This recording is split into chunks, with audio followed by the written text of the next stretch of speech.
Itu nama budaya, salam kebajikan, rahayu. Selamat pagi dan selamat datang di acara Merdeka Belajar episode ke-19 Rapor Pendidikan Indonesia yang dipersembahkan oleh Kemendikbudristek. Saya Widya Saputra, Ibu Bapak izin yang akan memandu jalannya kegiatan kita pada hari ini. Saya juga mohon izin untuk tetap memakai masker dan tidak bosan-bosannya saya ingin mengingatkan kembali jangan pernah lengah karena pandemi masih belum selesai. Jadi mari bersama-sama kita tetap mematuhi protokol kesehatan dengan tetap menjaga jarak, menjauhi kerumunan, mencuci tangan dengan sabun di air mengalir dan memakai masker.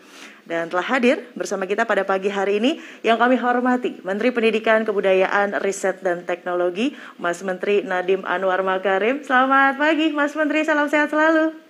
Selamat pagi Mbak Widya, apa kabar? Alhamdulillah sehat dan tentunya excited Mas melihat sebuah terobosan nih yang ada lagi di Merdeka Belajar.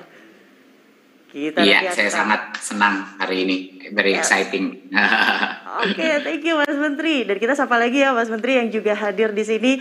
Peluncuran Merdeka Belajar episode ke-19 pada hari ini merupakan hasil kolaborasi erat antara 4 unit utama di lingkungan Kemendikbudristek. Untuk itu saya juga ingin menyapa Kepala Badan Standar Kurikulum dan Asesmen Pendidikan Bapak Anindito Aditomo, Direktur Jenderal Pendidikan Anak Usia Dini, Pendidikan Dasar dan Pendidikan Menengah Bapak Jumeri, Direktur Jenderal Guru dan Tenaga Kependidikan Bapak Iwan Syahril, dan juga Direktur Jenderal Pendidikan Vokasi Bapak Wikan Sakarinto. Selamat pagi Bapak-Bapak sekalian.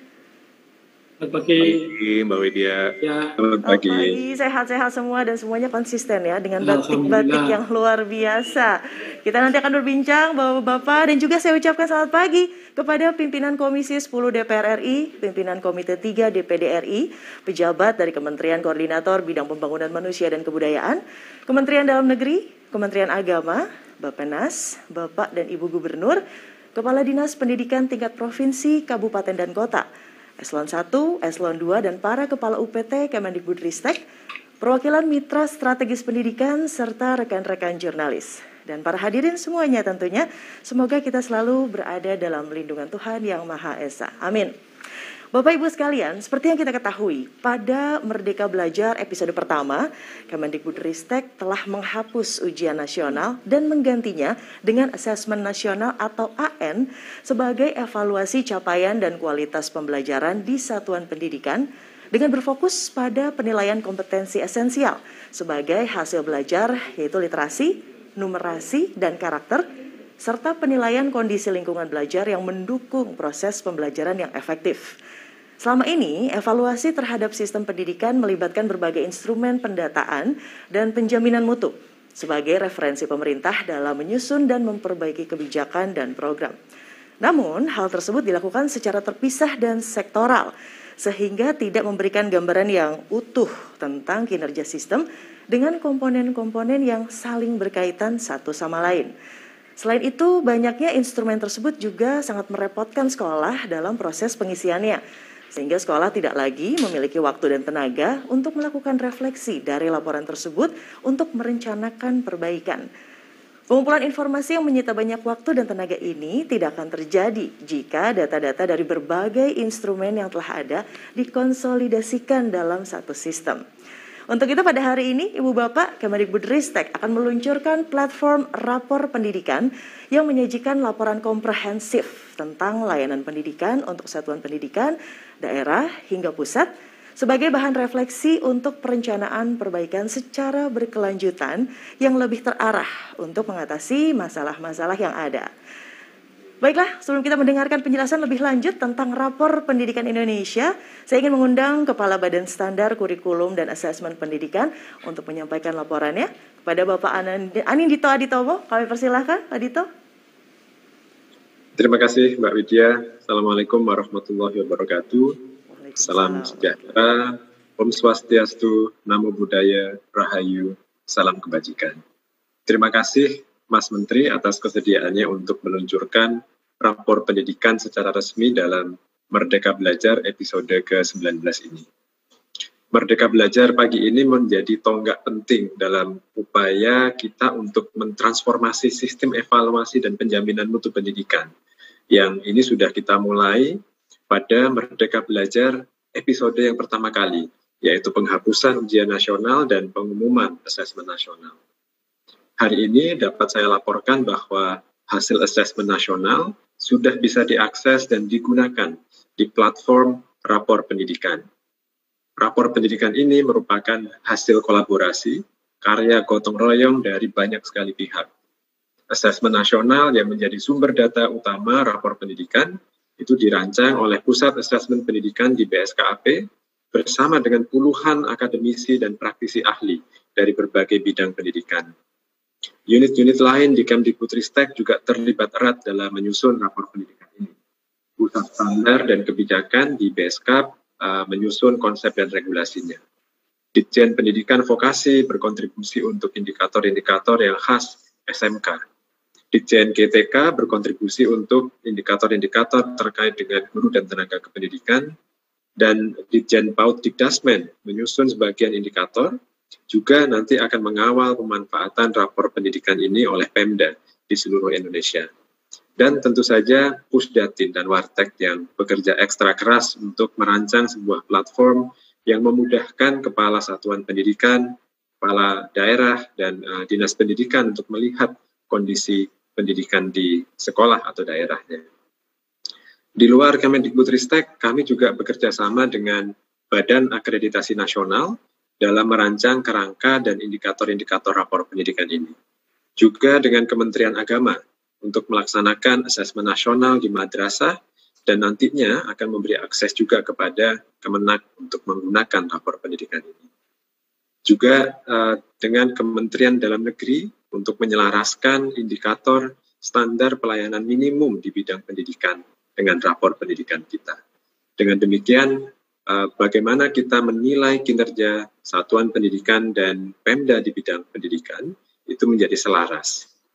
Jadi rapor pendidikan ini adalah hasil karya bersama dari banyak pihak, dan karena itu bagi ini saya gembira sekali melaporkan bahwa ini sudah siap digunakan, bukan hanya untuk memantau dan memetakan kualitas pendidikan secara menyeluruh, tetapi juga yang paling penting memantik refleksi kepala satuan pendidikan dan Pemda untuk meningkatkan kualitas pendidikannya.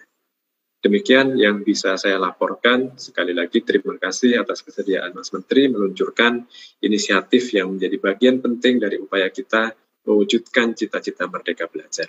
Wassalamualaikum warahmatullahi wabarakatuh. Salam sejahtera, Om Santi Santi Om, salam kebajikan, salam sehat. Salam sehat selalu. Terima kasih Pak Anindito Aditomo, Pak Nino untuk laporannya. Dan selanjutnya Ibu Bapak kita akan mendengarkan penjelasan tentang Merdeka Belajar episode ke-19 Rapor Pendidikan Indonesia. Untuk itu saya mengundang Menteri Pendidikan Kebudayaan, Riset dan Teknologi untuk memberikan paparan. Kepada yang kami hormati Mas Menteri Nadiem Anwar Makarim. Kami persilahkan. Terima kasih. Assalamualaikum warahmatullahi wabarakatuh.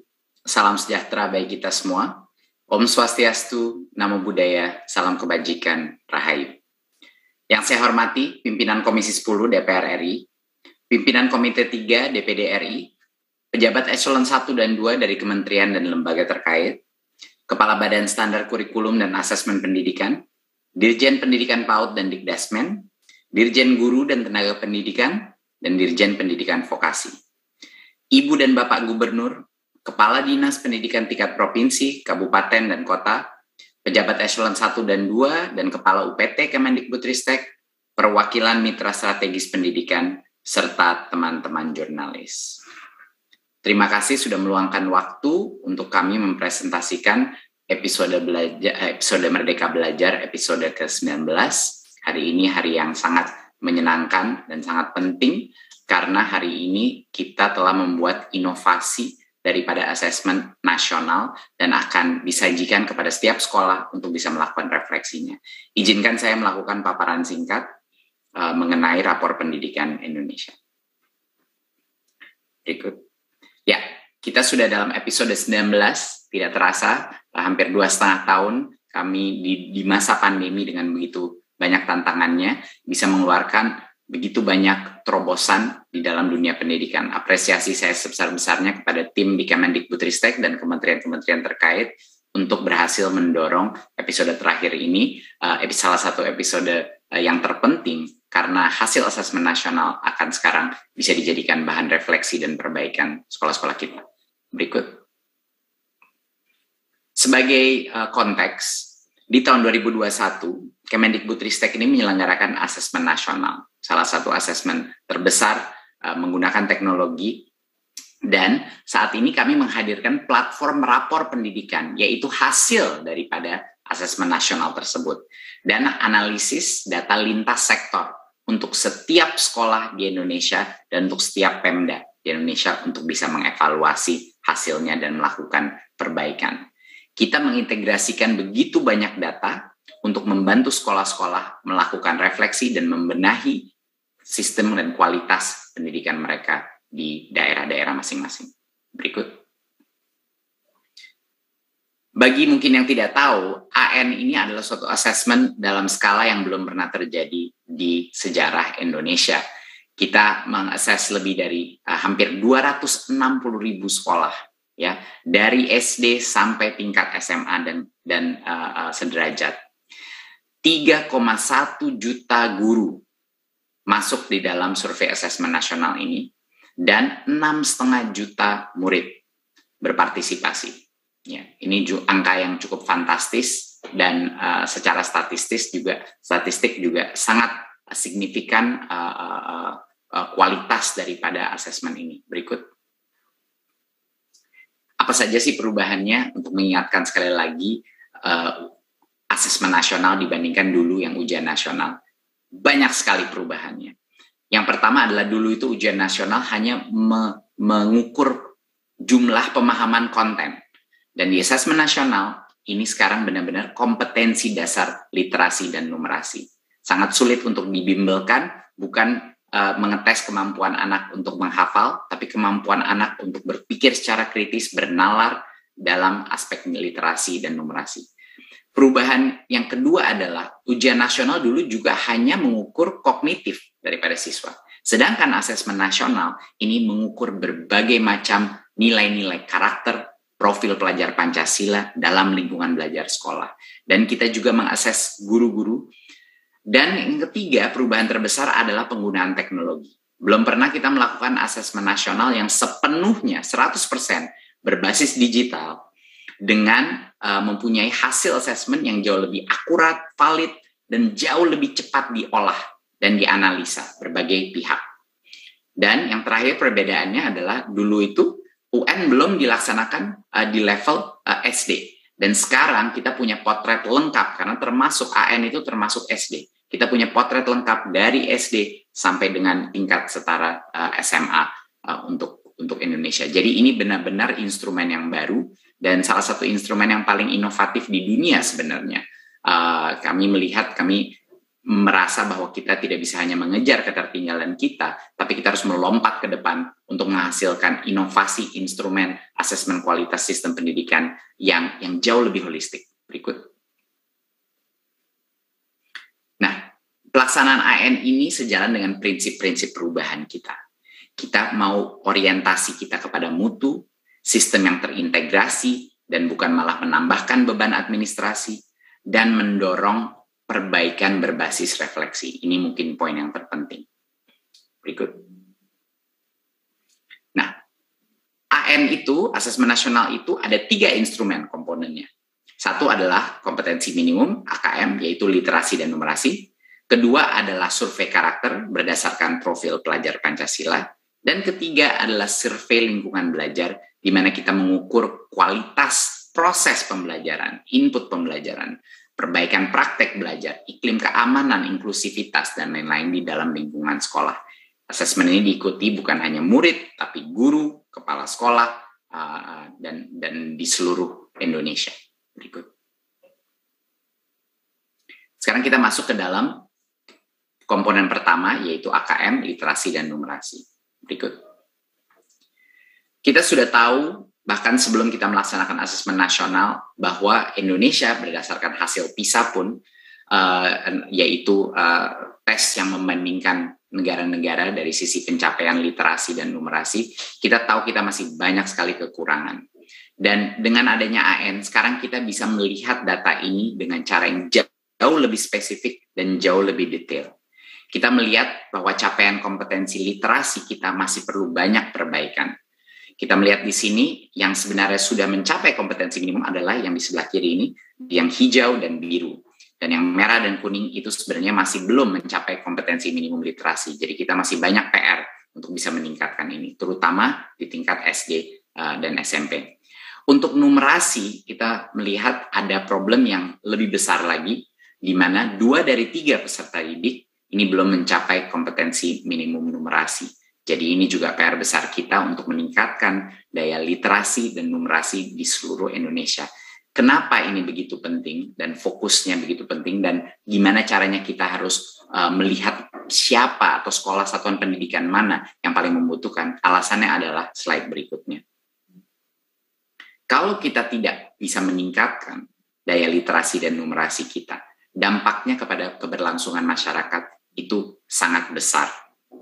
Ya, anak-anak yang menghadapi tantangan dengan numerasi dan literasi, mereka akan dengan sangat mudah demotivasi. Mereka akan ketinggalan dan akan sulit mengejar ketertinggalan mereka, demotivasi di kelas, dan banyak dari mereka yang akhirnya memutuskan tidak melanjutkan sekolah.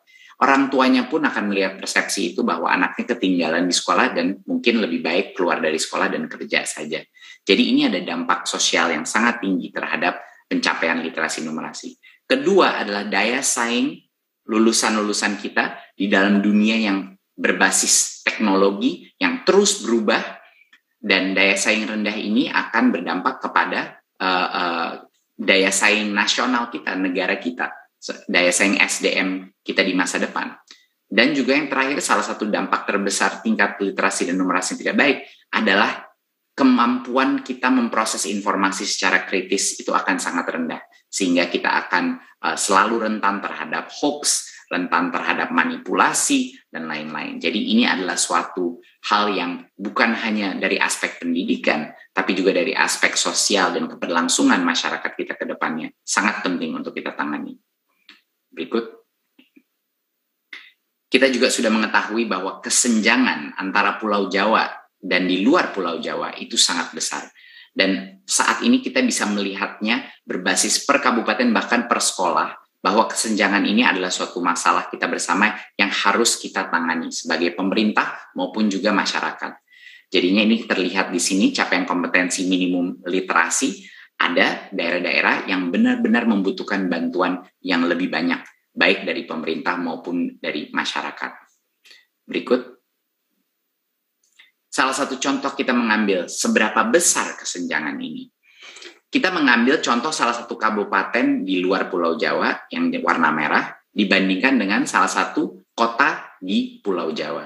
Ini adalah rata-rata distribusi skor literasinya. Kita bisa melihat di sini bahwa hampir tidak ada overlapnya. Artinya, di dalam itu kabupaten yang di luar Pulau Jawa, sekolah-sekolah yang terbaik dari sisi skor literasi mereka adalah sama pencapaiannya dengan sekolah-sekolah yang terendah pencapaian literasinya di dalam kota besar di Jawa. Jadi ini hanya untuk menunjukkan bahwa effort kita atau usaha kita untuk menjembatani kesenjangan ini harus menjadi prioritas utama pemerintah dan juga masyarakat, stakeholder pendidikan dalam proses pemulihan pendidikan kita. Berikut. Nah, kita juga melihat di sini bahwa di jenjang SD jumlah sekolah yang membutuhkan intervensi khusus, khususnya di sini adalah di bidang numerasi, itu sangat besar. Dan ini memvalidasi hipotesa kita bahwa semakin mudah kita fokus intervensi kita, semakin besar dampak yang akan dihasilkan. Jadi kita melihat di sini effort kita di tingkat SD terutama harus menjadi fokus atau prioritas daripada intervensi kita, baik dari sisi kurikulum, baik dari sisi modul-modul literasi numerasi, program-program kampus mengajar di mana mahasiswa-mahasiswa datang untuk mengajarkan literasi dan numerasi di daerah. Inilah salah satu alasan kenapa SD itu adalah masa yang terpenting untuk mengkoreksi beberapa isu-isu baik di literasi maupun di numerasi. Jadi ini benar-benar memvalidasi kita punya isu yang lebih besar lagi di tingkat SD. Berikut. Sekarang kita masuk kepada survei karakter. Berikut. Untuk mengingatkan sekali lagi bahwa kita ada 6 profil pelajar Pancasila yang menjadi pilar-pilar daripada survei karakter kita. Di atas ada beriman, bertakwa kepada Tuhan Yang Maha Esa dan berakhlak mulia. Ini adalah spiritualitas dan moralitas. Ada gotong royong, yaitu kemampuan bekerja sama sebagai tim. Ketiga adalah kreativitas, ya, kesenangan dan pengalaman menghasilkan hal baru. Bernalar kritis, kemampuan problem solving, kemampuan analisa secara logis. Kebinekaan global, yaitu kecintaan kepada keberagaman. Dan kemandirian, yang terakhir kemandirian, yaitu kemampuan mengelola pikiran, perasaan, dan tindakan untuk mencapai tujuan belajar. Jadi kemandirian daripada murid-murid kita. Ini adalah pilar profil pelajar Pancasila yang kita gunakan untuk mengakses survei karakter. Berikut, sekarang kita lihat survei agregatnya. Kita bisa melihat di sini bahwa ini diatur dari kiri, di mana itu yang paling tinggi skornya, sampai kanan yang paling rendah. Jadi kita melihat di sebelah kiri ini bahwa anak-anak kita dan sekolah-sekolah kita sangat kuat dalam bidang iman, takwa, dan akhlak mulia, jadi spiritualitas, moralitas, dan juga dalam aspek kreativitas. Ini 2 hal yang tertinggi. Kita punya anak-anak yang punya tingkat moralitas dan spiritualitas tinggi, kita punya anak-anak yang punya tingkat kreativitas yang sangat tinggi. Tapi di satu sisi lainnya kita punya beberapa kelemahan, dan di sini dalam aspek kemandirian, banyak anak-anak kita tidak bisa memotivasi dirinya secara independen, ya, dan mungkin tidak diberikan cukup ruang untuk memberikan otonomi atau motivasi yang di dalam dirinya. Dan ini suatu aspek yang sangat sulit sebenarnya untuk bisa ditingkatkan tanpa guru-guru dan lingkungan belajar yang mendorong kemandirian siswa, yang mendorong pembelajaran sepanjang hayat. Dan juga satu lagi, yang masih rendah adalah kebinekaan global. Masih banyak aspek dalam kebinekaan dan kerukunan antar berbagai macam aspek kebinekaan, baik dari nasionalisme maupun toleransi yang harus kita tingkatkan ke depannya. Jadi ini kira-kira gambaran besar berdasarkan 6 profil tersebut, mana yang harus kita kerjakan, harus kita tingkatkan, dan mana yang sudah lumayan baik pada saat ini. Berikut. Kenapa survei karakter ini sangat penting? Kita melihat ada di sebelah kiri ini bahwa semakin baik indeks karakter kita, ya, semakin tinggi juga capaian literasi dan numerasi. Jadi ini semuanya nyambung, Bapak Ibu, semuanya nyambung. Bahwa kita melihat di sini kategori-kategori, ada untuk sekolah-sekolah yang belum atau belum ada indikasi dari sisi survei karakter yang tinggi, itu juga capaiannya rendah. Sedangkan sekolah-sekolah yang sudah punya pencapaian karakter yang tinggi, sudah berkembang, sudah membudaya, itu literasi dan numerasinya jauh di atasnya. Jadi ini semuanya berkorelasi, Bapak Ibu. Jadi AN ini kita harus melihat kenapa kita mengukur bukan hanya literasi, numerasi, capaian itu, tapi juga karakter. Karena ini semuanya berinteraksi dengan sesama, ya, saling berkorelasi. Pentingnya budaya pembelajaran yang positif, iklim yang aman, dan profil-profil pelajar itu sangat penting sebagai indikator untuk potensi pencapaian literasi dan numerasi mereka. Jadi ini mungkin poin yang sangat penting. Kita melihat carta di sebelah kiri ini luar biasa korelasinya antara karakter yang baik dan pencapaian literasi numerasi yang baik. Berikut. Nah, dibandingkan dengan misal literasi dan numerasi, capaian indeks karakter kita cenderung lebih baik, dan termasuk di sini di luar Pulau Jawa. Ya, kita memberikan contoh di sini di mana Kalimantan Utara itu memiliki capaian karakter yang sangat positif sebenarnya.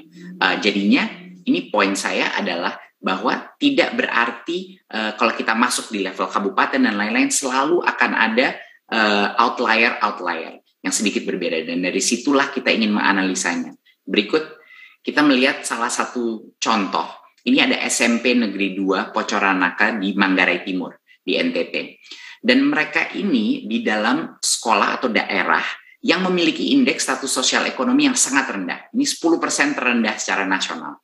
Tetapi performa literasi dan numerasinya itu relatif tinggi. Lebih tinggi daripada rata-rata nasional Dan bagi daerah-daerah lainnya yang tingkat sosioekonominya sama, ini pencapaian mereka sangat tinggi.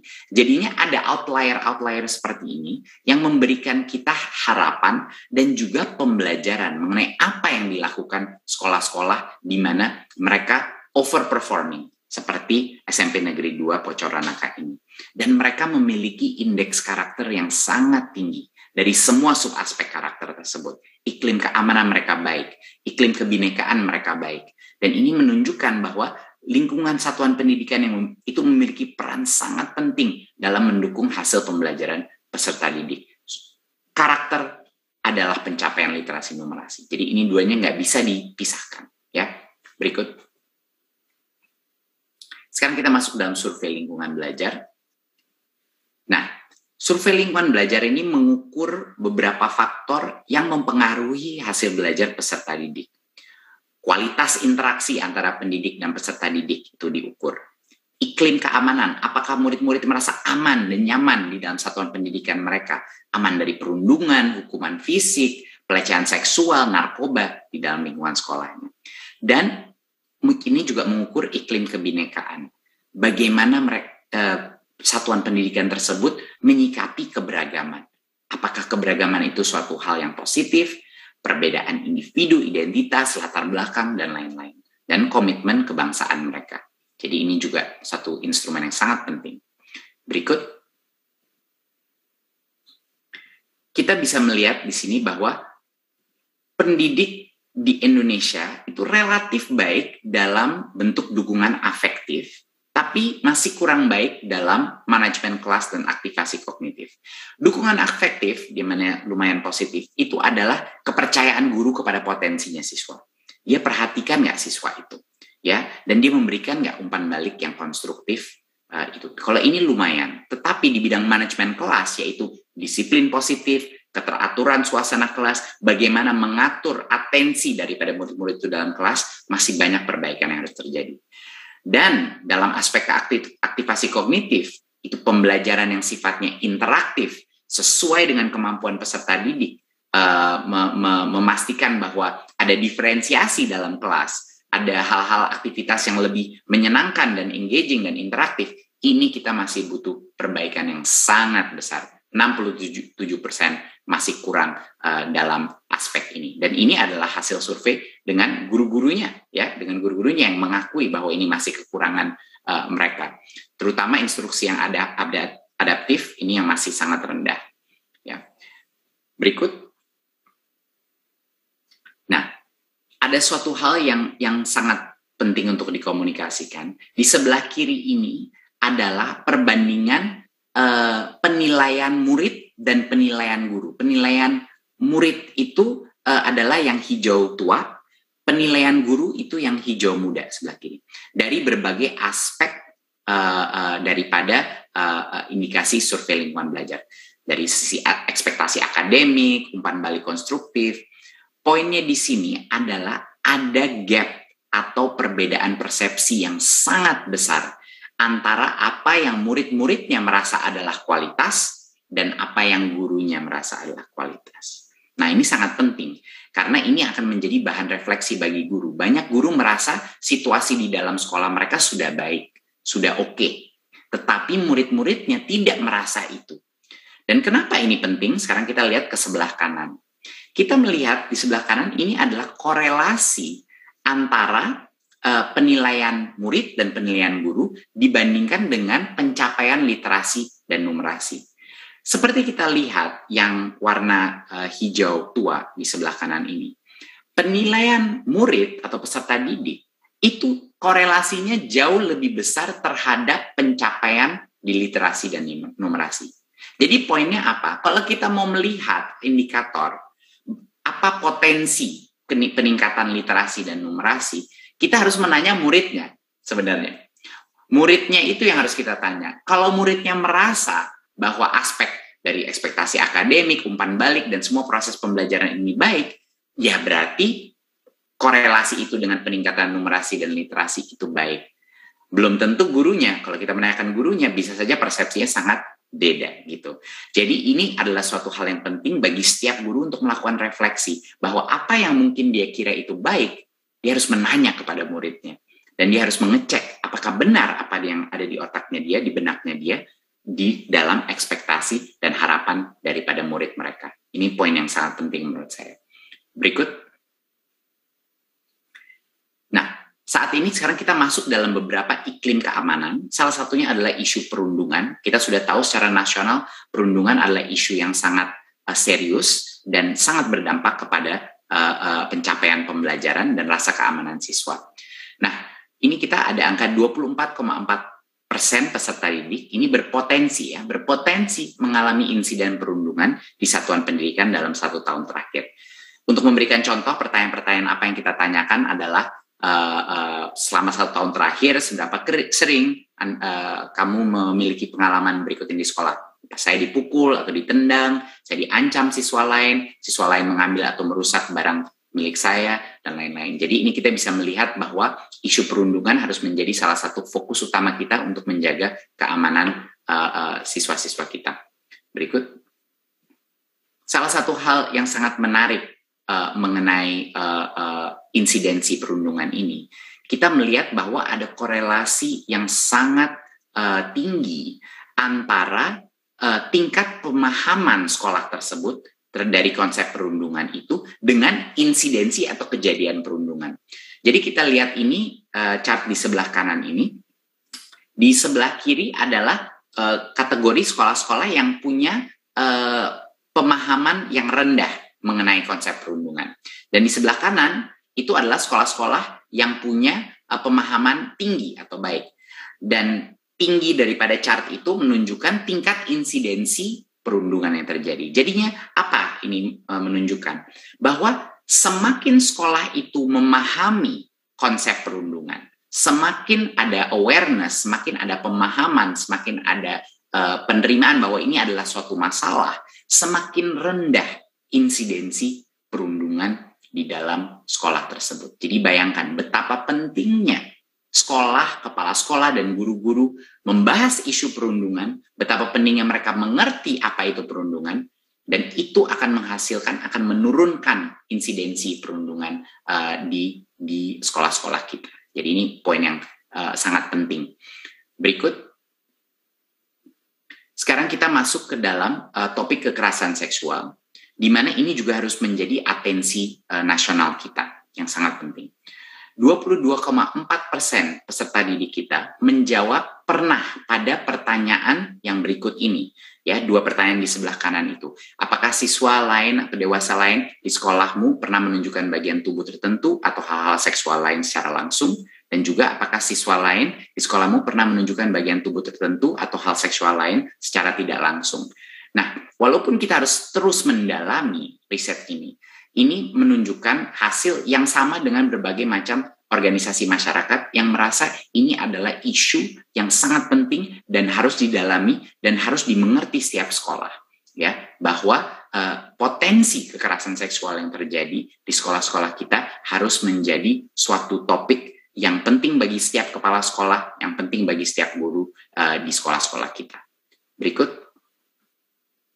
Nah, kita melihat juga sama seperti perundungan, kita melakukan analisa sekolah-sekolah yang punya program pencegahan dan penanganan kekerasan seksual di satuan pendidikan. Ya, jadi kita melihat ini carta sebelah kanan ini, di sebelah kiri yang merah itu sekolah-sekolah yang tidak punya sama sekali program pencegahan atau penanganan. Ya, dan yang sebelah kanan yang hijau itu adalah sekolah-sekolah yang punya program pencegahan dan penanganan. Dan kita bisa melihat dengan sangat jelas bahwa semakin sekolah itu mengimplementasi program-program pencegahan, semakin guru-guru dan kepala sekolah membahas isu ini, ya, semakin mereka membuat program dan secara eksplisit mendiskusikannya kepada murid-murid, kepada orang tua, insidensi itu menurun secara drastis. Jadi ini juga sama seperti perundungan, di mana awareness, di mana kesadaran dan proaktif mengambil tindakan dan program-program untuk menangani kekerasan tersebut itu berdampak sangat besar kepada tingkat insidensi. Berikut. Sekarang kita masuk kepada iklim kebinekaan. Apa yang kita maksudkan dengan kebinekaan? Kebinekaan itu ada 4 komponennya. Satu adalah sikap inklusif, ya. Kedua adalah komitmen kebangsaan, ya, dukungan terhadap bentuk negara, nasionalisme, Pancasila. Ketiga adalah toleransi agama dan budaya, menghargai dan menerima keragaman. Dan yang keempat adalah dukungan kesetaraan agama dan budaya. Ini adalah dukungan kesetaraan hak-hak antara kelompok mayoritas dan minoritas. Ya. Dan kita melihat di sini bahwa yang tinggi dan membudaya atau yang hijau itu sekitar 32%. Jadi 32% sekolah di Indonesia telah benar-benar membudayakan sikap kebinekaan. Ya. Dan kita punya 9%, kira-kira di sebelah kanan yang merah, satuan pendidikan yang perlu peningkatan peningkatan cukup tinggi gitu. Yang kuning di tengah 60% walaupun belum membudaya tapi sudah mulai berkembang, tapi masih perlu ditingkatkan. Jadi ini adalah suatu hal dari aspek kebinekaan yang harus kita tekuni bersama. Kita harus berubah dan setiap guru dan kepala sekolah harus bisa mengukur ini, melihat dan mencoba meningkatkan aspek iklim kebinekaan agar masyarakat di masa depan kita bisa bukan hanya hidup dengan perbedaan, tapi bisa mencintai perbedaan. Anak-anak kita bisa merasa keberagaman budaya kita dan juga rasa kebanggaan kepada nasionalisme kita itu sangat tinggi. Kita ingin anak-anak menjadi dalam suatu komunitas yang inklusif, yang benar-benar mencintai keberagaman, bukan hanya mentoleransi keberagaman.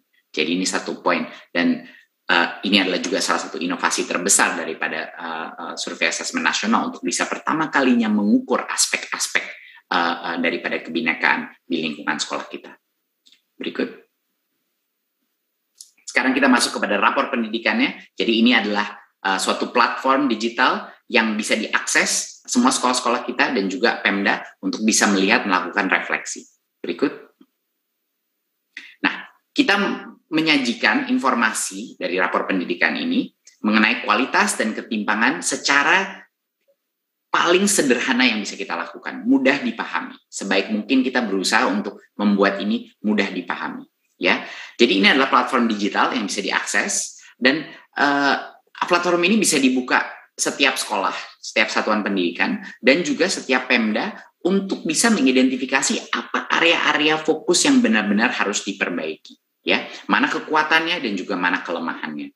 Ya, berikut.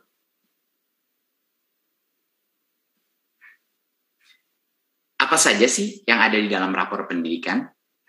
Di dalam rapor pendidikan ini mengandung semua dari 8 standar nasional pendidikan, baik dari output, dari proses, dan juga input.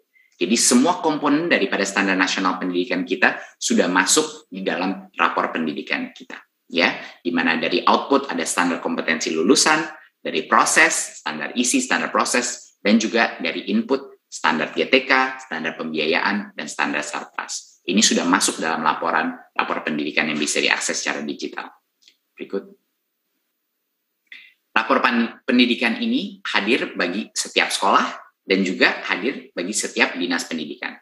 Dan itu jenis tayangannya juga berbeda. Di mana per sekolah mereka hanya bisa melihat di sekolahnya, tapi untuk setiap daerah mereka bisa melihat agregasi dan juga individu dari sekolah-sekolah yang di bawah daerahnya dia. Berikut. Dan satuan pendidikan, dan ini adalah suatu hal yang membuat saya sangat semangat ya, karena pertama kalinya sekolah-sekolah akan bisa melihat secara detail elemen-elemen per dimensi.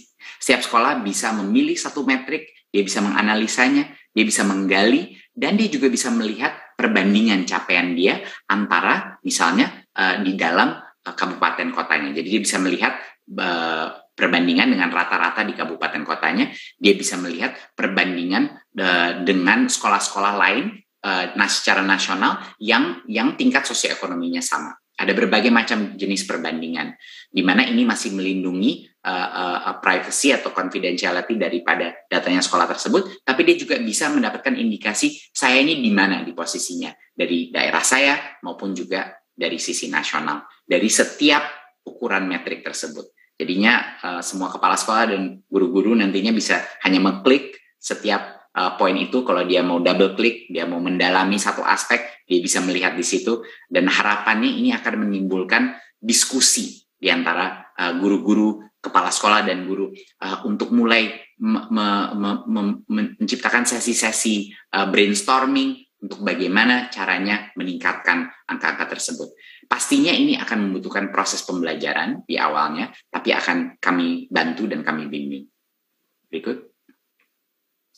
Dinas pendidikan pun bisa melihat semua sekolah-sekolah di bawah daerahnya mereka. Mereka bisa melihat performanya, mereka bisa melihat mana area-area yang paling lemah, mana area yang lumayan baik, dan ada berbagai macam filter untuk melihat, mau melihat jenjangnya mana, mau melihat aspek komponen pengukuran yang mana, instrumen yang mana, itu semuanya bisa, karena digital, semuanya bisa diganti-ganti dan di customize berdasarkan apa yang lagi dicari oleh setiap dinas pendidikan.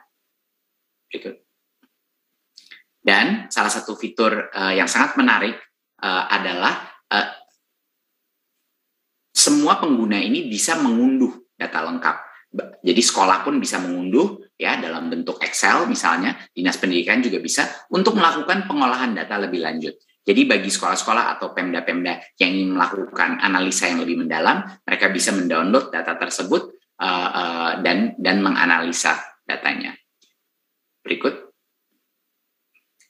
Jadi rapor pendidikan ini adalah hadir untuk membantu sekolah-sekolah mengatasi permasalahannya. Ya, dulu itu satuan pendidikan itu terbebani oleh banyak sekali lembar evaluasi. Banyak yang bingung dengan begitu banyaknya instrumen evaluasi yang ada. Ya, dan juga lembar evaluasi tersebut menghasilkan hasil-hasil yang beragam, berbeda. Dan kadang-kadang hasilnya itu bertentangan sesama dengan yang lainnya. Jadinya ini sangat membingungkan bagi sekolah-sekolah kita. Dan akibatnya sekolah kita tidak memahami sebenarnya apa sih yang harus saya perbaiki, apa sih yang harus saya prioritaskan. Gitu. Berikut. Nah, pemerintah pusat dan daerah juga sangat sulit memberikan pendampingan kepada satuan pendidikan. Instrumennya banyak dan juga kadang-kadang kurang komprehensif. Ya, satuan pendidikan jadi tidak memperhatikan hal yang terpenting gitu, tidak mengambil aksi sejalan. Dan karena itu pemerintah pun juga kesulitan, pemerintah daerah juga kesulitan untuk memberi bantuan spesifik kepada satuan pendidikan, tergantung kepada kebutuhannya. Berikut. Oleh karena itu, rapor pendidikan ini, yaitu platform digital ini, mencoba memperbaiki proses itu. Yang dulunya ada berbagai macam sumber evaluasi, dokumen, dan lain-lain, sekarang hanya AN dan Dapodik ya, yang menjadi acuannya. Tidak ada lagi pengisian borang-borang tambahan lagi. Ya, ini adalah hal yang sangat mengurangi beban administratif daripada sekolah dan tidak membingungkan. Dulu hasil evaluasinya beragam, sekarang evaluasinya hanya satu. Jadi hanya satu dokumen yang bisa dilihat untuk mengetahui di mana sekolah saya sekarang berada. Dan dulu itu mengukur berbagai macam hal, ya banyak sekali, malah kebanyakan yang diukur dan sangat merepotkan bagi masing-masing sekolah. Dan sekarang kita hanya mengukur hal-hal yang kunci dan di dalam semua hal-hal itu pun kita akan memberikan prioritasi kepada sekolah. Di mana yang paling merah, mana yang harus ditingkatkan, dan lain-lain. Berikut. Cara mengaksesnya gimana? Semua kepala sekolah dan dinas pendidikan bisa mengaktifasi akun pembelajaran-belajar.id dan mengaksesnya di raporpendidikan.kemdikbud.go.id. Ya, dan di sini juga ada yang format visual secara untuk publik bisa juga diakses di sini. Ya, tentunya harus menggunakan akun belajar.id. Berikut. Jadi, rapor pendidikan ini adalah hasilnya untuk mencari akar permasalahan. Untuk guru-guru dan kepala sekolah duduk-duduk dan refleksi, melihat ini, berdiskusi, berdebat mengenai apa yang harus dilakukan, dan didiskusikan ini harus konstruktif ya dengan berbagai pemangku kepentingan pendidikan. Rapor pendidikan ini bukan untuk menghukum dan mencari salah. Ini poin yang sangat penting. Ini bukan untuk menghukum, oh ini salah Anda, ini salah kita, ini salah. Bukan itu maksudnya, rapor pendidikan. Rapor pendidikan bukan untuk ranking satu daerah dan daerah lain. Ya. Dan ini bukan untuk membanding-bandingkan pencapaian. Rapor pendidikan adalah dokumen di mana setiap sekolah bisa duduk dan menggunakan data yang holistik dan komprehensif, menganalisa dan melakukan refleksi, dan mengajukan perubahan yang tepat untuk sekolahnya masing-masing. Dan untuk Pemda-Pemda untuk bisa melihat bagaimana caranya membantu. Jadi ini adalah perubahan paradigma, Bapak Ibu. Di mana rapor pendidikan itu bukan untuk menghukum, bukan untuk meranking, tapi untuk memberikan indikator bagi stakeholder pendidikan, ini saya harus bantu di mana, saya harus benerin di mana, saya harus melangkah seperti apa. Itu sebenarnya perubahan paradigma yang kita inginkan. Dan tahun ini adalah baseline. Yang kita cari itu bukan apakah bagus apa tidak tahun ini. Yang kita cari adalah dari tahun ke tahun, tahun depan, apakah ada improvement, apakah ada peningkatan. Itu sebenarnya yang penting. Agar semua sekolah menjadi lebih baik setiap tahun. Berikut. Jadi langkah konkret apa yang dilakukan setelah melihat rapor pendidikan? Pertama, identifikasi masalahnya. Ya. Kedua, refleksi. Ini poin yang luar biasa pentingnya. Ya, refleksi di masing-masing daerah, di masing-masing sekolah. Dan 3, akhirnya menyusun kegiatan, membuat suatu rencana, ya, menyatukannya dan menyelaraskan dengan anggarannya. Bagaimana, apa yang akan kita lakukan, apa yang akan kita prioritaskan. Ini adalah era baru, di mana pertama kalinya perencanaan berbasis data yang komprehensif dan accessible secara digital bisa menjadi realita untuk sekolah-sekolah kita. Berikut.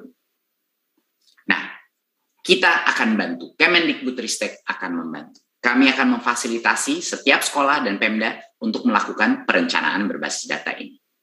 Kita ada bimbingan teknis, ya, untuk masing-masing sekolah akan dilakukan mulai bulan April. Sepanjang tahun 2022, kita akan terus memberikan bimbingan teknis dan pendampingan. Kedua, kita akan memberikan dukungan materi untuk belajar mandiri. Ada berbagai macam akses materi-materi modul-modul yang disiapkan sehingga Pemda dan sekolah-sekolah bisa mengerti apa yang dimaksudkan dengan perencanaan berbasis data. Dan 3 adalah pusat bantuan. Ya, untuk menjawab semua pertanyaan terkait rapor pendidikan, kita akan bisa menerima pertanyaan, komen, dan lain-lain untuk bisa melayani semua sekolah-sekolah di daerah dan Pemda-Pemda yang membutuhkan klarifikasi mengenai apa itu rapor pendidikan dan elemennya di dalamnya. Berikut. Jadi, Bapak Ibu, mungkin sekian presentasi saya. Di ujung-ujungnya, rapor pendidikan itu adalah suatu instrumen, suatu alat untuk 1, mengidentifikasi, 2, melakukan refleksi diri, dan 3, untuk membenahi sistem pendidikan kita. Ini akan memberikan bukan hanya data, tapi kekuatan bagi setiap sekolah secara mandiri untuk bisa memperbaiki dirinya dengan suatu data yang terpadu, terintegrasi, dan mudah dipahami. Ini harapan besar kita untuk Indonesia, ini harapan besar kita untuk generasi penerus bangsa. Terima kasih. Wassalamualaikum warahmatullahi wabarakatuh. Waalaikumsalam warahmatullahi wabarakatuh. Sangat komprehensif sekali penjelasannya Mas Menteri, dan akan lebih lengkap kalau Mas Menteri sekaligus juga meresmikan Merdeka Belajar episode ke-19 rapor pendidikan. Silakan Mas Menteri. Terima kasih. Dengan ini saya secara resmi meluncurkan rapor pendidikan Indonesia. Terima kasih.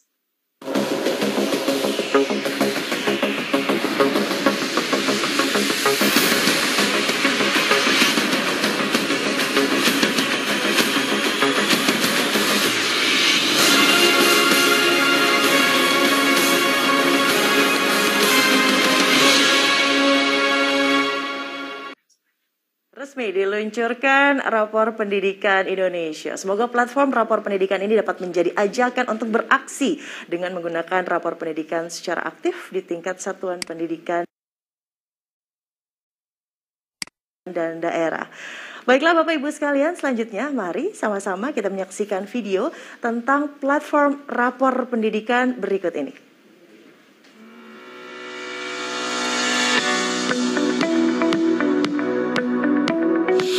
Di suatu pagi, Pak Dion, yang merupakan Kepala SD Merdeka Belajar, sedang melihat hasil evaluasi sekolahnya. Dari hasil evaluasi menunjukkan bahwa kemampuan numerasi sekolahnya belum mencapai batas kompetensi minimum. Ia pun mulai berpikir berbagai cara untuk memperbaiki capaian numerasi di sekolahnya. Pada waktu yang bersamaan, Budian memiliki kekhawatiran yang berbeda sebagai kepala SMP Gotong Royong. Data evaluasi yang ia dapatkan menunjukkan bahwa sekolah tempat ia mengabdi memiliki masalah dengan iklim keamanan. Perundungan merupakan salah satu isu penting yang perlu diatasi segera. Di sisi lain, Bu Sari, Kepala SMA Indonesia Maju, sedang melihat hasil asesmen nasional yang menunjukkan capaian asesmen kompetensi minimum sekolahnya sangat baik. Namun, pada bagian survei karakter, sekolahnya memiliki hasil capaian yang masih kurang baik. Pak Dion, Budian, dan Bu Sari dengan para guru mulai membuka platform rapor pendidikan. Mereka merefleksikan capaian sekolahnya, lalu menganalisis faktor-faktor yang mempengaruhi hasil tersebut. Hasil analisis tersebut menjadi dasar mereka menyusun program dan kegiatan melalui perencanaan berbasis data. Perencanaan berbasis data merupakan program Kemendikbudristek yang mendorong perbaikan kualitas pendidikan lebih terarah dan efektif. Dari hasil analisis, Pak Dion menemukan bahwa faktor yang mempengaruhi hasil kemampuan numerasi di sekolahnya adalah karena metode belajar yang kurang interaktif. Pak Dion dan para guru pun merencanakan untuk lebih melibatkan murid-murid untuk mendukung proses belajar mengajar di sekolahnya. Hal yang serupa terjadi pada Budian dan para guru di SMP Gotong Royong. Mereka menemukan bahwa masalah perundungan di sekolahnya terjadi karena berawal dari ejekan antar murid. Mereka pun merencanakan untuk mengadakan kegiatan diskusi rutin yang interaktif dan menarik bagi para murid tentang perundungan dan meningkatkan kualitas layanan bimbingan konseling. Bu Sari yang sekolahnya memiliki kekurangan di aspek karakter juga menemukan bahwa ternyata hal tersebut dikarenakan kurang adanya kolaborasi dan kepedulian sosial antar muridnya. Mereka pun merencanakan untuk membuat pembelajaran berbasis proyek sosial secara berkelompok agar para murid dapat bersosialisasi dan bergotong royong lebih baik lagi. Rencana kegiatan yang dibuat diaplikasikan dengan melibatkan seluruh warga sekolah di lingkungan SD Merdeka Belajar, SMP Gotong Royong, dan SMA Indonesia Maju. 1 tahun kemudian, Pak Dion, Budian, dan Bu Sari kembali melihat rapor pendidikan milik sekolahnya. Hasilnya menunjukkan bahwa terjadi peningkatan yang signifikan pada hasil capaian sekolah mereka. Pak Dion, Budian, dan Bu Sari merasa sangat senang dan merasakan manfaat dari rapor pendidikan.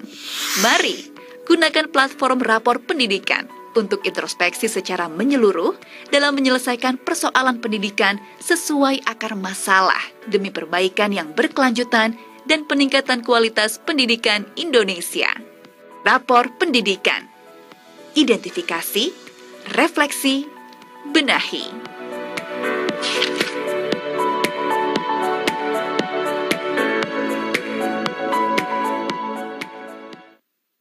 Identifikasi, refleksi, dan juga benahi. Itu dia video platform rapor pendidikan.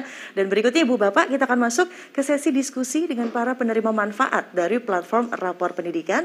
Untuk itu kembali saya akan mengundang Menteri Pendidikan Kebudayaan, Riset, dan Teknologi, Mas Menteri Nadiem Anwar Makarim.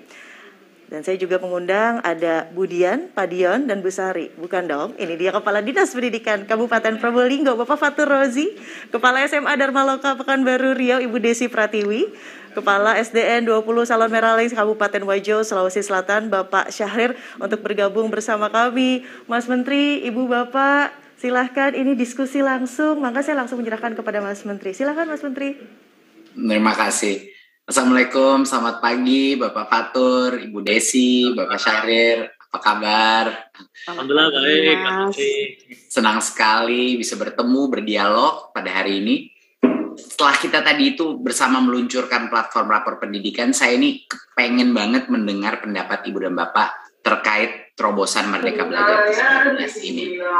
Jadi pemanfaatan rapor pendidikan ini salah satunya itu berisi laporan hasil asesmen nasional. Diharapkan akan menjadi acuan perencanaan kebijakan untuk mutu pendidikan kita. Jadi menurut Ibu dan Bapak, bagaimana evaluasi pelaksanaan AN dan pemanfaatan rapor pendidikan bisa membantu kita mengidentifikasi root cause, akar permasalahan pendidikan di Indonesia, khususnya yang dihadapi oleh kepala dinas, kepala sekolah, dan guru. Bisa dimulai dengan Bapak Fatur dulu, lalu Ibu Desi dan Bapak Syahril. Silakan. Baik, terima kasih. Assalamualaikum warahmatullahi wabarakatuh. Selamat pagi Mas Menteri dan Bapak sekalian yang berbahagia. Sungguh ini satu momen yang luar biasa bagi kami, Dinas Pendidikan Kabupaten Probolinggo, karena pada hari ini sudah diluncurkan rapor pendidikan Indonesia yang sangat holistik dan komprehensif dalam melakukan penilaian terhadap seluruh komponen pembelajaran yang ada pada satuan pendidikan. Kami sungguh berterima kasih karena ini sangat luar biasa. Ada hal yang menjadikan kami memiliki satu rapor pendidikan di Kabupaten Probolinggo khususnya, sehingga dari sana kemudian platform rapor pendidikan itu menjadi bahan evaluasi bagi kami untuk melakukan refleksi, kemudian melakukan perencanaan sekaligus membenahi apa yang ada di kami. Ini begitu detail. Kami sudah membuka, Pak Mas Menteri, terkait dengan rapor pendidikan yang ada di Kabupaten Probolinggo, begitu detail, apakah itu terkait dengan hasil asesmen nasionalnya, terkait dengan kemampuan literasi, numerasi, maupun karakternya, hingga kemudian lingkungan belajar. Ini begitu detail, kita ini ada di setiap dimensinya begitu jelas, indikator-indikator dimensinya juga begitu jelas. Dan ini sangat membantu kami dalam proses perencanaan sekaligus penganggaran, sehingga intervensi program dan kegiatan yang akan kami laksanakan itu betul-betul tepat sasaran dan nanti akan menjadi improvement bagi peningkatan mutu pendidikan di Kabupaten Probolinggo. Sekali lagi saya sangat mengapresiasi terkait dengan kondisi ini sesuatu yang luar biasa. Itu yang pertama, Mas Menteri. Sekali lagi terima kasih, salut untuk Mas Menteri Nadiem Anwar Makarim. Terima kasih. Yang kedua, sumber datanya memang bukan hanya dari hasil asesmen nasional yang di situ juga sudah cukup komprehensif, tapi juga sumber datanya juga diambil dari Dapodik. Nah, ini memang yang membutuhkan satu validitas data yang oleh operator-operator sekolah harus betul dipastikan validitasnya. Kami ingin menyampaikan informasi di Kabupaten Probolinggo. Alhamdulillah sejak tahun 2018, Mas Menteri, Kabupaten Probolinggo ini bekerja sama dengan inovasi. Nah, kemudian kita melakukan identifikasi satuan-satuan pendidikan yang dari jumlah peserta didiknya sedikit, sementara jumlah guru kita terbatas. Akhirnya kemudian kami membuat satu terobosan yang bernama multi-grade teaching atau pembelajaran kelas rangkap. Nah, dalam konteks ini mungkin nanti data di Dapodik akan ada ketidaksesuaian antara jumlah rombel dengan jumlah guru. Nah, ini saya berharap nanti bisa difasilitasi di dalam platform rapor pendidikan ini, karena sejatinya untuk siswa SD dengan kelas reguler itu membutuhkan 9 guru, 6 guru kelas, kemudian ada 1 guru agama, ditambah lagi 1 guru olahraga plus kepala sekolah. Dengan multi-grade teaching kita tidak butuhkan banyak guru, bisa jadi hanya 4-5 guru dengan proses pembelajaran kelas rangkap. Dan alhamdulillahnya juga fokus pembelajarannya literasi, numerasi, dan karakter. Ini sesuatu yang luar biasa dan saya berharap ini juga nanti bisa diakomodasi di dalam Dapodik terkait dengan kondisi-kondisi atau local wisdom yang ada di daerah yang terjadi. Karena bagaimanapun juga ini adalah kondisi nyata yang kami hadapi. Overall, pada prinsipnya saya sangat berterima kasih. Ini sangat memudahkan kami untuk membuat satu perencanaan penganggaran dalam melakukan intervensi program dan kegiatan dalam upaya meningkatkan mutu pendidikan di Kabupaten Probolinggo. Terima kasih Pak Fatur, luar biasa. Silakan Bu Desi. Baik, terima kasih. Selamat pagi Mas Nadiem, Mas Menteri. Baik, sebelum saya menjawab pertanyaan dari Mas Menteri, saya ingin mengucapkan terima kasih yang banyak untuk Mas Menteri, Mas Nadiem, dan juga tim Kemendikbudristek ya, yang sudah mencurahkan pikiran, perasaan, waktu, tenaga, semuanya untuk peningkatan pendidikan di Indonesia. Nah, kami tahu banget bahwa Bapak dan tim hadir untuk kami tidak berjuang sendiri. Terima kasih banyak, Pak. Mengenai Asesmen Nasional 2021 ya Pak ya, saya ingat benar pada saat itu di tahun 2020 kita kepala SMA swasta dan negeri itu dipanggil oleh Dinas Pendidikan Provinsi Riau pada saat itu untuk mensosialisasikan tidak adanya lagi ujian nasional, diganti dengan asesmen nasional. Di situ saya masih ingat banget ada narasumber yang begitu luar biasa menyampaikan dan menjelaskan kepada kita mengapa adanya asesmen nasional ini, bahwa kita harus membantu pemerintah untuk biar pemerintah tahu pemetaan kualitas mutu pendidikan Indonesia seperti apa. Bukan lagi sekedar kita itu pendekatan kepada rasa takut tidak lulus, tetapi kita ingin tahu kualitas peningkatan pendidikan seperti apa, sehingga kita tahu solusinya seperti apa. Jadi disarankan untuk kita semuanya sebagai kepala satuan pendidikan untuk meneruskan kepada guru dan peserta didik bahwa kita itu harus jujur, apa adanya saja, diisikan seperti itu. Nah ini biar sekali lagi, biar tidak salah survei, biar tidak salah hasil. Nah lalu pada saat itu saya masih ingat banget ya Pak, ya Mas Nadiem ya, pada saat itu daring. Jadi saya mengumpulkan beserta dengan guru PIC yang mengumpulkan peserta didik SMA Dharma Loka di sana, yang terpilih ada 45 dan 5 yang cadangan.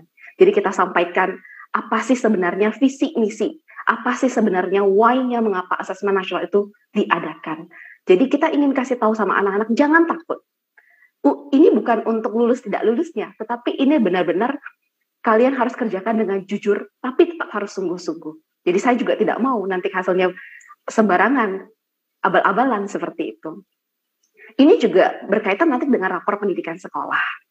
Nah, jadi saya sangat senang sekali nih, Mas Menteri ya, dengan adanya rapor pendidikan seperti ini. Jadi pendekatan kita tidak lagi pendekatan ketakutan, fear-nya yang kita tonjolkan seperti sebelum-sebelumnya, tetapi kita lebih menekankan kepada awareness-nya untuk growing up.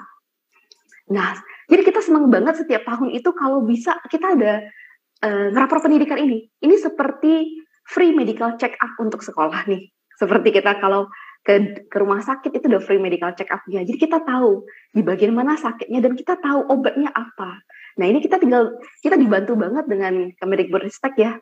Dengan adanya rapor pendidikan ini, sehingga nanti ke depannya kita jadi lebih mudah untuk mengetahui kita berada di level mana kira-kira, misal contoh seperti itu, dan apa poin-poin yang harus masih kita tingkatkan, Mas Menteri. Dan saya senang sekali, sekolah itu tidak lagi dibanding-bandingkan sekolah A lebih bagus atau sekolah B, tetapi kita berpacu dalam progres. Jadi kita lihat tahun ini progres kita seperti apa, tahun depan kira-kira ada peningkatan atau tidak. Nah ini poin yang paling penting, karena menurut saya progres itu di dunia pendidikan itu nomor 1. Siswa sendiri tidak suka dibanding-bandingkan. Dan ketika kita menerima siswa, kita pun ada melakukan tes. Tes itu gunanya apa? Untuk mengetahui kira-kira di level mana anak kita, kemampuan kita. Jadi kalau misalnya ketika masuk nilai matematikanya 40, kita jangan memaksa langsung 80 dan 90, itu salah fatal. Itu yang ada anak-anak menyontek, yang ada anak-anak berbuat curang. Nah ketika kita tahu progresnya seperti apa, 40, ketika ada progres ke 50, itu sudah luar biasa. Nah hal-hal seperti ini Mas Menteri, kita dari pihak sekolah sebagai user, sebagai lapangan itu sungguh bersyukur sekali. Gak cuman kita yang harus berpikir, tapi ternyata kita tuh dibantu banget dan tersedia semuanya sudah. Saya lihat kemarin di rapor pendidikan itu sangat lengkap sekali ya Mas Menteri ya, dari numerasi, literasi, karakter dan sebagainya, dan juga ada guru penggerak, iklim dan sebagainya. Dan kita sangat terbantu sekali karena tidak mudah membuat survei, tidak mudah menganalisis data, tidak mudah membuat indikator-indikator soal itu sehingga bisa valid, itu tidak mudah. Dan kita sekarang sudah dibantu banget dengan pemerintah, dan saya yakin Indonesia memiliki Mas Menteri yang luar biasa dan timnya ya bisa lebih maju lagi. Terima kasih. Terima kasih Mbak Desi. Saya suka itu analogi medical check up gratis buat sekolah-sekolah. Itu lumayan tepat itu. Kita juga pernah menggunakan analogi itu. Dan silakan Pak Syahrir. Bismillahirrahmanirrahim. Assalamualaikum warahmatullahi wabarakatuh. Mas Menteri dan teman-teman sekalian, ini suatu kehormatan buat saya sebagai kepala sekolah di tempat yang sangat terbentur sekali, Pak Menteri. Sekolah kami itu bentuknya seperti rumah panggung. Itu rumah panggung. Kemudian kami berdiri di atas danau Tempe. tempat kami itu 5-6 jam dari Kota Makassar ke Kabupaten Wajo. Itu tantangan terbesar buat saya dan teman-teman saya di sini untuk mengembangkan sekolah ini. Nah, dengan adanya rapor mutu ini itu sangat membantu saya. Mulai mendengar penjelasan dari Mas Menteri tadi bahwa dengan melihat rapor mutu, Anda bisa mengidentifikasi masalah yang ada di sekolah Anda. Bisa melakukan refleksi, kemudian membuat perencanaan untuk pengembangan. Ya, betul sekali. Kemarin saya sudah berusaha diskusi dengan teman-teman. Besok itu ada pertemuan seperti ini. Kita akan mendapatkan peninjauan, masukan mengenai teknis dari apa yang akan kita dapatkan dari laporan itu. Yang saya garis bawahi di sini adalah ada kejujuran yang kita bisa raih, ada kejujuran yang kita bisa buka bersama tim kami di sekolah untuk membuat perencanaan. Asal tahu aja Mas Menteri dan teman-teman sekalian bahwa di sekolah kami itu ada siklus banjir. Pertama bertugas di sini itu ada 6 bulan, Bapak. Bahkan untuk berjuang memberi pelayanan terbaik kepada siswa kami itu kami harus membuat suatu program inovasi yang namanya Guru Perahu. Kami mendatangi mereka, membawa buku, membawa apa dan semuanya untuk pelayanan maksimal kepada mereka.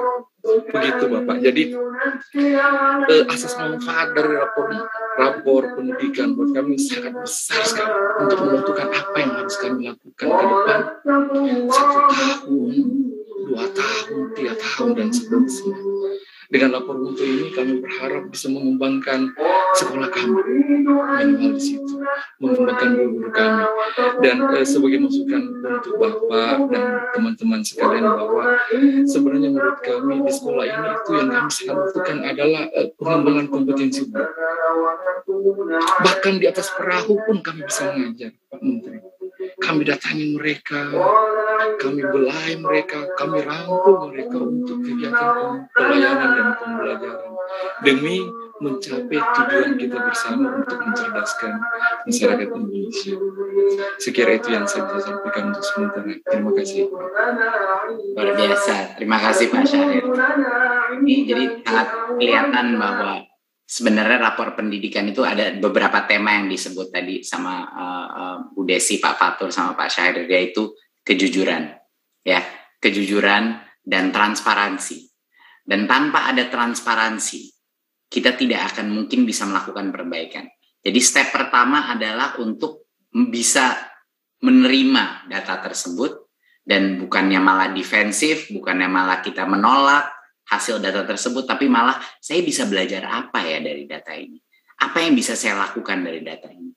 Hanya proses membelajari hasil rapor pendidikan itu menurut saya akan menjadi salah satu proses transformasi terbesar di dalam masing-masing sekolah. Sekarang bayangkan Ibu Bapak, sekolah-sekolah semua akan membuka rapor ini, mungkin dia nggak mengerti semuanya, tapi dia akan menyelidiki apa ini maksudnya iklim keamanan, apa ini maksudnya literasi, apa yang bisa lakukan. Mungkin dia bakal nge-WA guru-guru lain, mungkin dia punya kontak guru penggerak, dia mau hubungi, ini maksudnya apa sih?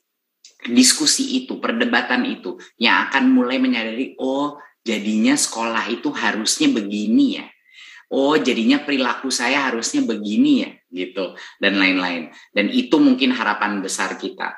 Sebenarnya wah, kalau saya ada lebih banyak waktu, saya kepengen diskusi panjang lebar sama Bapak Ibu sekalian mengenai rapor pendidikan ini. Tapi mohon maaf, sayang sekali waktu kita ini sangat terbatas. Jadi untuk kesempatan kali ini kita sampai di sini dulu ya Bapak Ibu.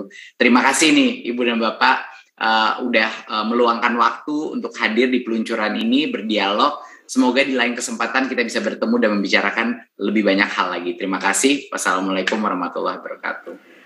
Waalaikumsalam warahmatullahi wabarakatuh. Terima kasih, diskusi yang sangat inspiratif Ibu dan Bapak. Dan untuk Mas Menteri, kami mohon kesediaannya untuk tetap kembali bersama kami, karena sebentar lagi kita akan memulai sesi tanya jawab dengan rekan-rekan media. Baik, Mas Menteri izin saya membacakan pertanyaan pertama. Ini dari Indriani, LKBN Antara. Pertanyaannya, bagaimana upaya Kemendikbudristek agar rapor pendidikan dapat digunakan secara optimal? Lalu bagaimana koordinasi dengan Kemendagri, serta apakah ada sanksi nih katanya Mas Menteri yang diberikan jika daerah tidak memanfaatkan rapor pendidikan tersebut? Silakan Mas Menteri. Ya, mungkin patut saya ingatkan bahwa esensi daripada rapor pendidikan ini untuk memudahkan kepala sekolah, dinas pendidikan untuk memetakan kondisi pendidikan di dalam sekolahnya atau di daerahnya. Kemudian langkah berikutnya mengoptimalkan pemanfaatannya. UPT Kemendikbudristek akan mendampingi Pemda, forum kepala daerah, dan forum pengawas satuan pendidikan untuk melakukan refleksi dan perencanaan berbasis hasil dari rapor tersebut. Nah, untuk mengoptimalkan pemanfaatan rapor pendidikan Pemda, sejak Oktober 2021 kami berkoordinasi erat dengan Kemendagri. Koordinasi ini kami sepakat bahwa data rapor pendidikan digunakan untuk mengukur pemenuhan standar pelayanan minimum atau SPM bidang pendidikan, sebagaimana diatur dalam Permendagri nomor 59 tahun 2021. Dan karena platform ini merupakan bagian dari Merdeka Belajar, kami tidak memaksakan Pemda untuk menggunakan rapor pendidikan. Dan Kemendikbudristek juga tidak akan memberikan sanksi jika Pemda tidak menggunakannya. Tapi sayang aja, ini adalah data yang luar biasa paling komprehensifnya, refleksi untuk meningkatkan. Tentu semua daerah menginginkan tingkat numerasi dan literasinya meningkat. Tentu semua daerah ingin iklim sekolah mereka aman. Ya, jadi saya tidak percaya bahwa akan ada kepala dinas ataupun kepala sekolah yang tidak kepengen keburu-buru membuka ini. Menurut saya di seluruh Indonesia pasti mereka ingin mengetahui seperti apa gambaran peta mutu kualitas di dalam sekolahnya maupun di dalam daerahnya. Jadi itu harapan besar kita. Tapi ini Merdeka Belajar, ini bukan paksaan, ini adalah bantuan. Bantuan kami agar sekolah-sekolah bisa mulai proses refleksi yang sesungguhnya. Baik, terima kasih Mas Menteri atas jawabannya. Judulnya saja Merdeka Belajar ya, jadi tidak ada paksaan. Mas Menteri, ini pertanyaan yang kedua. Saya membacakan dari Dian Warastuti, Harian Waspada. Bagaimana respon daerah dan satuan pendidikan mengenai rapor pendidikan sejauh ini? Silakan Mas Menteri. Ya. Rapor pendidikan ini kan baru dirilis secara terbatas. Di tahap ini kami memberikan pemahaman kepada Pemda dan Dinas Pendidikan tentang tujuan dan manfaat dari rapor pendidikan. Alhamdulillah para kepala daerah dan kepala sekolah itu mendukung platform ini. Mereka bilang platform ini akan sangat berguna untuk memperbaiki kualitas pendidikan mereka. Dari daerah sampai nasional. Tentunya mereka masih butuh pendidikan, masih butuh pemahaman yang lebih dalam mengenai semua aspek ini. Banyak dari mereka ini adalah hal yang baru. Ya, dan juga rapor pendidikan ini kami mendengar ada beberapa concern ya, bahwa rapor pendidikan itu nantinya bisa merusak citra sekolah ya dan daerah atau kinerjanya yang belum baik. Pada kesempatan kali ini saya ingin menekankan sekali lagi bahwa data dari rapor pendidikan di tahun pertama ini hanya baseline untuk memetakan kondisi awal.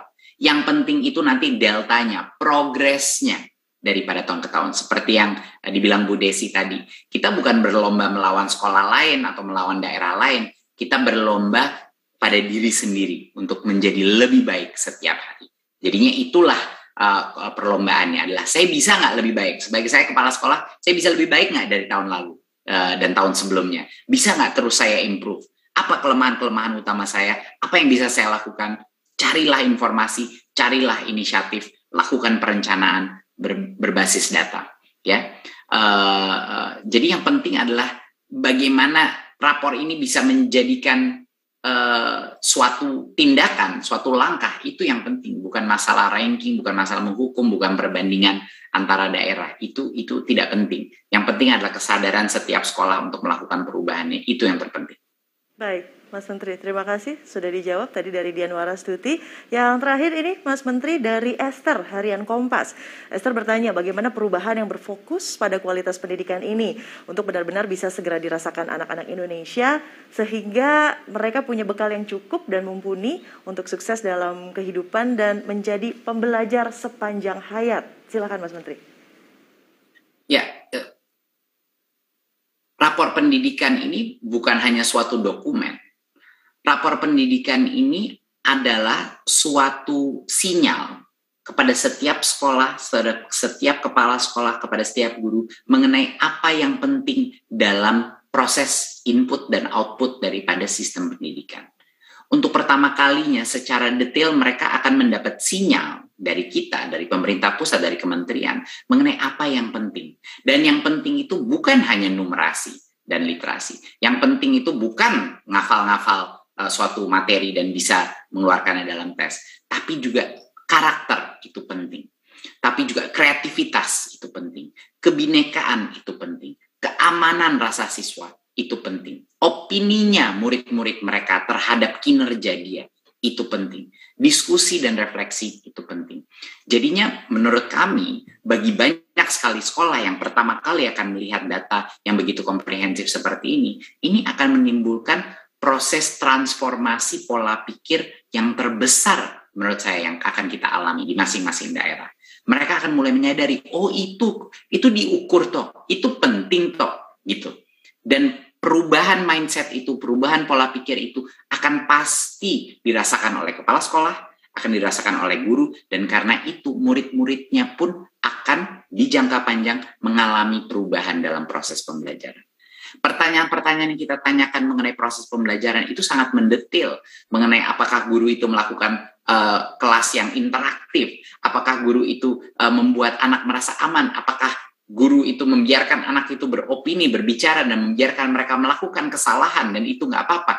Hal-hal spesifik itu akan pasti merubah kondisi dan budaya pembelajaran di masing-masing ruang kelas. Dan harusnya itu hasil yang kita inginkan. Jadi itulah yang akan dirasakan anak-anak. Bagi sekolah-sekolah yang mungkin merasa, ada kerawanan terhadap perundungan atau hal-hal keamanan lainnya, itu pasti kepala sekolah dan guru-gurunya akan mengambil langkah apa ya yang bisa saya lakukan untuk mengurangi misalnya insidensi perundungan di dalam sekolah saya. Itu akan ada dampak nyata dan cepat menurut saya kepada masing-masing lingkungan sekolah. Mereka akan mengambil tindakan tersebut. Jadi benar-benar ini ada di tangannya masing-masing sekolah. Kalau sekolah itu ingin melakukan perubahan, dia akan bisa menggunakan rapor pendidikan ini untuk maju. Kalau sekolah itu tidak ingin melakukan perubahan, ya tentunya sekolah itu akan stagnan di level yang itu saja. Tapi paling tidak, sekarang dia mengetahui mana kelemahannya, dan kepala dinasnya pun mengetahui di mana kelemahan sekolah tersebut. Jadi itu sebenarnya koneksi antara rapor ini dan perubahan yang terjadi di ruang kelas. Terima kasih Mas Menteri, itu dia tadi pertanyaan terakhir. Saya yakin semua peserta di sini riuh rendah tepuk tangan untuk akhirnya diluncurkan juga rapor pendidikan Indonesia. Terima kasih sekali lagi Mas Menteri untuk semua jawaban yang sudah diberikan. Semoga penjelasan tadi juga akan semakin meningkatkan pemahaman kita semua tentang platform rapor pendidikan. Dan tidak terasa Ibu Bapak, kita sudah berada di penghujung acara pada pagi hari ini. Semoga dengan platform rapor pendidikan ini kita dapat sama-sama memulihkan pembelajaran dan memperbaiki kualitas pendidikan di Indonesia. Saya ucapkan sekali lagi terima kasih kepada Mas Teknologi, Mas Menteri Nadiem Anwar Makarim, Kepala Badan Standar Kurikulum dan Asesmen Pendidikan, Bapak